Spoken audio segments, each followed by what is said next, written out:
টাকা ছাড়া এক কদম পা ফেলে না। এখন দেবিদ্বারে এই ধরনের কার্যক্রম কোনোভাবে হইতে পারে না। ক্ষেত্রে হচ্ছে যেমন ওসির উনি আন্তরিক থাকলেও এখানে ওনার অফিসাররা বিভিন্ন ক্ষেত্রে আন্তরিক না। এখানে ওনার সেকেন্ড অফিসার হচ্ছে ফুললি করাপ্টেড।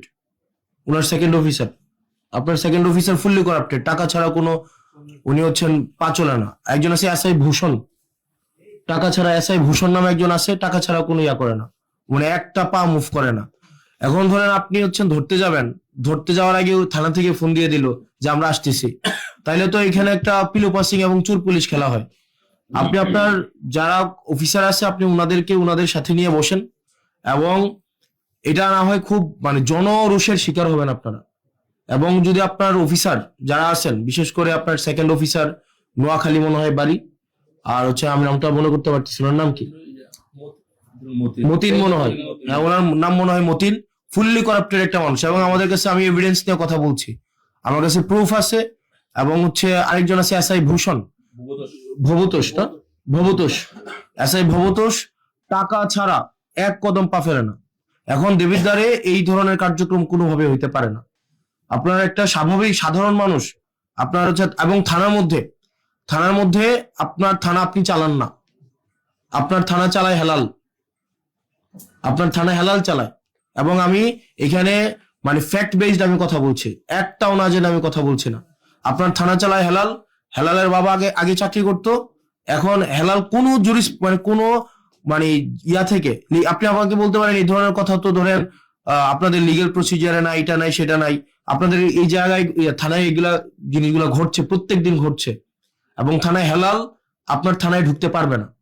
আজকের পর থেকে আপনার থানা চালাবেন আপনি, আপনার থানা আপনার আইন অনুযায়ী চলবে, এবং থানার যারা সদস্য তারা হচ্ছে আপনার যারা আইন শৃঙ্খলা বা পুলিশ আছেন, আপনার আন্ডারে যারা পুলিশ আছেন তারা হচ্ছে আপনার থানা চালাবে।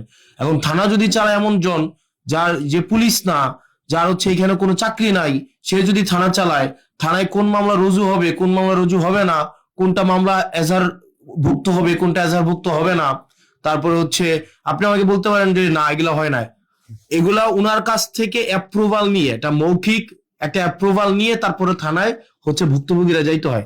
আমি আপনার কাছে যত সহজে যাইতে পারি, স্বাভাবিকভাবে একটা ভুক্তভোগী এভাবে যাইতে পারে না। আমি আপনার কাছে যে সহজে আসতে পারি, একটা স্বাভাবিক ভুক্তভোগী, একটা গ্রামের ভুক্তভোগী স্বাভাবিকভাবে পুলিশ সম্পর্কে ওনাদের একটা স্টিগমা আছে, একটা ভয় কাজ করে। এটা একদিনে স্বাভাবিকভাবে যে পুলিশ মানে তারা চাচ্ছে তাদের ইমেজ রিগেইন করতে, মানুষের ফ্রেন্ডলি হইতে, এটা চেষ্টা করছে এবং আমরা এটাকে এপ্রিসিয়েট করি। কিন্তু স্বাভাবিকভাবে একটা গ্রামের মানুষ যখন দেবিদ্বারে আসে, বরকামতা থেকে, ভানি থেকে, সুলতানপুর থেকে, এটা স্বাভাবিক। এটা গ্রামের মানুষ, আপনি যে কেসের যে জিনিসগুলো বলছেন এগুলা দেখবেন স্বাভাবিকভাবে অর্থনৈতিক ভাবে যারা একটু এটা লিমিটেড একটা পর্যায়ে জীবনযাপন করে, তাদের মধ্যে কলহগুলা বেশি হয়। আপনি দেখবেন যে অটো চালক, সিএনজি চালক, তারা যখন থানায় যায় দেখা যায় বেশিরভাগ ক্ষেত্রে তাদেরকে হয়রানি করে। এখন স্বাভাবিকভাবে পুলিশের কাছে যাওয়ার আগে কিন্তু এক ধরনের পুলিশ আছে যারা হচ্ছে অচাকরিজীবী পুলিশ। পুলিশের কাছে যাওয়ার আগে, এটা আপনি আপনার জায়গা থেকে এটা আপনি দেখবেন না, এটা যারা ভুক্তভোগী, আমি এটা গত একটা বছর এটা আমার ব্যক্তিগত জায়গা থেকে, এখানে সাংবাদিক আছে, একজন সাংবাদিক অস্বীকার করতে পারবে না, তারা এগুলো কথা বলে না। আপনারা অস্বীকার করতে পারবেন এটা মানে এটা সত্য ঘটনা না, একজন সাংবাদিক অস্বীকার করতে পারবে না। এই যে হালাল এই দালাল চক্র চালাচ্ছে না থানায়, এখানে জাতীয়, হ্যাঁ তাহলে জাতীয় গণমাধ্যমে, এখানে আমি জাতীয় গণমাধ্যমের সবাই আছে, এখানে আছেন, আপনারা আছেন না এখানে? তো আপনার এই যে দেবিদ্বারের দালাল চক্রটা এবং মাদক চোরাচালান চক্রটা হেলাল চালায় না? আপনি আমাকে প্রশ্নের উত্তর দেন, হেলাল কোন মানে কোন এখতিয়ার বলে?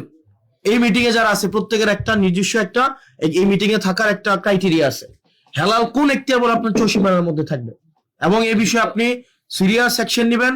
এবং হচ্ছে থানাটাকে যেন দালাল আপনার কাছে যাইতে হইলে যেন স্বাভাবিক প্রক্রিয়া মেনটেন করে যেন আপনার কাছে পৌঁছাইতে পারে, এক্ষেত্রে যেন কোনো দালাল না থাকতে পারে, এক্ষেত্রে যেন কোনো একটা ইনফর্মাল কোনো সিন্ডিকেট এক্ষেত্রে যেন না থাকতে পারে। আপনার সাথে মানুষের সম্পর্ক হবে একদম ডিরেক্ট সম্পর্ক, যেটা লিগ্যাল সেই জায়গায় আপনি কোঅপারেট করবেন, যেটা ইলিগ্যাল সেক্ষেত্রে কারো কোঅপারেট করার আপনার প্রয়োজন নাই। আপনার জায়গা থেকে লিগ্যালি যেটা দরকার আপনি সেটা করবেন। আপনার এখানে দালাল চক্র দিয়ে আপনি ঘিরে আছেন, এবং আমরা চাই আপনাকে কোঅপারেট করতে। আমরা চাই এটা law and order situation restore হোক। আমরা চাই যাতে করে হচ্ছে প্রত্যেকটা মানুষ আপনার সেবাটা যেন যথাযথভাবে নিতে পারে, যাতে করে তারা ভোগান্তির শিকার না হয়। সেজন্য আমি প্রত্যাশা করি আপনি সেক্ষেত্রে যথাযথ ব্যবস্থা নেবেন।